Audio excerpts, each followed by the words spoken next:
Assalamualaikum warahmatullahi wabarakatuh.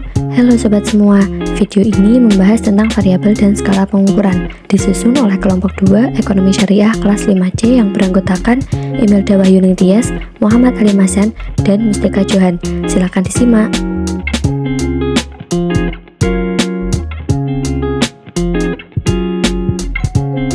Pengertian variabel dan pengelompokannya. Apa itu variabel? Variabel secara teoritis adalah gejala yang nilainya bervariasi. Misalnya pendapatan dan usia. Pembagian variabel berdasarkan sifatnya. Yang pertama ada variabel dikotomis, yaitu variabel yang mempunyai dua nilai kategori yang saling berlawanan. Variabel ini sering disebut juga dengan variabel diskrit karena hanya memiliki satu nilai tertentu. Yang kedua, ada variabel kontinu. Variabel kontinu adalah variabel yang dapat mempunyai nilai dalam satu interval tertentu yang meningkatkan untuk muncul suatu nilai yang tidak selalu bulat, sehingga dapat dihasilkan nilai yang berupa bilangan pecahan. Selanjutnya adalah pembagian variabel berdasarkan hubungan antar variabel dalam sebuah penelitian. Yang pertama adalah variabel independen, yaitu variabel yang mempengaruhi atau menjadi penyebab besar kecilnya nilai variabel yang lain. Variabel ini sering disebut dengan variabel predikator.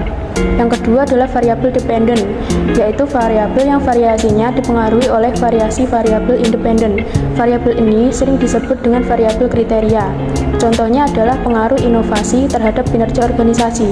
Dalam hal ini, inovasi merupakan variabel independen, sedangkan kinerja organisasi merupakan variabel dependen. Yang ketiga adalah variabel moderator, adalah variabel yang dapat memperkuat dan memperlemah hubungan antara variabel independen dengan dependen. Contohnya adalah pengaruh inovasi terhadap kinerja organisasi. Tetapi hubungan antara inovasi terhadap kinerja organisasi ditentukan juga oleh intensitas persaingan. Oleh sebab itu, dalam hal ini intensitas persaingan merupakan variabel moderator. Yang keempat adalah variabel intervening. Variabel intervening merupakan variabel antara yang dipengaruhi oleh variabel bebas tapi mempengaruhi variabel tergantung. Contohnya adalah pengaruh inovasi terhadap keunggulan persaingan dan keunggulan bersaing berpengaruh terhadap kinerja organisasi. Dalam hal ini, keunggulan bersaing merupakan variabel intervening. Secara psikotografis, jenis variabel berdasarkan hubungan antar variabel dapat digambarkan sebagai berikut. Selanjutnya adalah pembagian variabel berdasarkan cara pengukurannya. Yang pertama adalah pengukuran variabel observed, yaitu variabel yang diukur secara langsung berdasarkan nilai skala yang ditunjukkan oleh alat ukur tersebut. Misalnya panjang jalan, tinggi badan, berat badan, dan luas bangunan. Yang kedua adalah pengukuran variabel unobserved atau laten, yaitu variabel yang diukur melalui indikator yang dapat digunakan untuk menggambarkan variabel tersebut. Misalnya loyalitas pelanggan, kepuasan kerja, motivasi kerja, komitmen karyawan, dan rasa percaya. Selanjutnya adalah pembagian variabel berdasarkan prioritas hubungan indikator dengan variabel laten. Adalah yang pertama variabel reflektif, yaitu dalam model penelitian reflektif, indikator dipandang sebagai variabel yang dipengaruhi oleh variabel laten. Oleh karena itu, angka dalam indikator reflektif harus menunjukkan pola intercorrelation agar dapat diterima sebagai pengukuran. Yang kedua adalah variabel formatif. Dalam model penelitian formatif, indikator dipandang sebagai variabel yang mempengaruhi variabel laten. Oleh karena itu, angka dalam indikator formatif tidak harus menunjukkan pola intercorrelation agar dapat diterima sebagai pengukuran. Skala dan pengukuran. Pengukuran pada dasarnya adalah usaha untuk menilai sesuatu berdasarkan pada satuan nilai tertentu. Beberapa skala yang biasa digunakan pada ekonometrik antara lain, yang pertama adalah skala Likert. Skala Likert digunakan untuk mengukur tanggapan atau respon seseorang tentang objek sosial.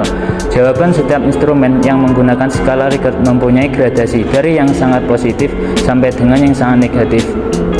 Apabila item positif, maka angka terbesar diletakkan pada sangat setuju. Namun jika item negatif, angka terbesar diletakkan pada sangat tidak setuju.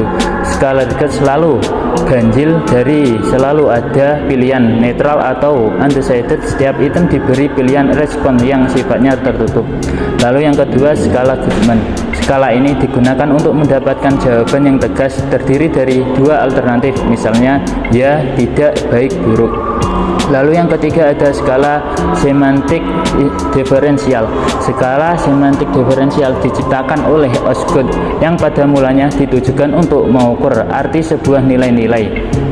Skala ini digunakan untuk mengukur sikap tidak dalam bentuk pilihan ganda atau checklist, tetapi tersusun dari sebuah garis kontinum di mana tidak yang sangat negatif terletak di sebelah kiri, sedangkan nilai yang sangat positif terletak di sebelah kanan. Dengan demikian, responden akan dapat memberikan jawaban di antara nilai yang sangat positif dengan nilai yang sangat negatif, sesuai dengan persepsi responden. Pengukuran menggunakan skala semantik diferensial menghasilkan nilai berskala interval sehingga dapat dihitung nilai rata-rata dan simpangan bakunya. Yang keempat ada skala rating. Dalam skala rating, data yang diperoleh adalah data kuantitatif yang kemudian ditransformasikan menjadi data kualitatif. Dengan demikian, pengukuran dengan menggunakan skala ini menjadi lebih fleksibel karena dapat diterapkan pada berbagai fenomena. Transformasi data kualitatif menjadi kuantitatif merupakan hal yang penting jika penelitian dilakukan menggunakan skala ini. Skala dalam penelitian sebenarnya digunakan untuk memberikan nilai pada suatu atribut yang diukur. Ada 4 tingkatan skala pengukuran dalam ekonometrika. Yang pertama adalah skala nominal. Skala yang hanya digunakan untuk memberikan kategori saja. Kategori ini bersifat mutually eksklusif. Artinya, jika satu indikator sudah masuk pada satu kategori, maka tidak mungkin masuk ke kategori yang lain. Skala nominal merupakan skala yang tingkatannya paling rendah pada suatu penelitian. Kemudian yang kedua adalah skala ordinal. Skala pengukuran yang sudah dapat digunakan untuk menyatakan peringkat antar tingkatan, akan tetapi jarak atau interval antar tingkatan itu belum jelas. Skala ordinal memiliki tingkatan yang lebih tinggi dibandingkan skala nominal karena tidak hanya menyatakan kategori saja, tetapi sudah dapat untuk menyatakan peringkat. Yang ketiga adalah skala interval. Skala pengukuran yang sudah dapat digunakan untuk menyatakan peringkat antar tingkatan dan jangkauan interval antar tingkatan sudah jelas namun belum memiliki nilai nol yang mutlak.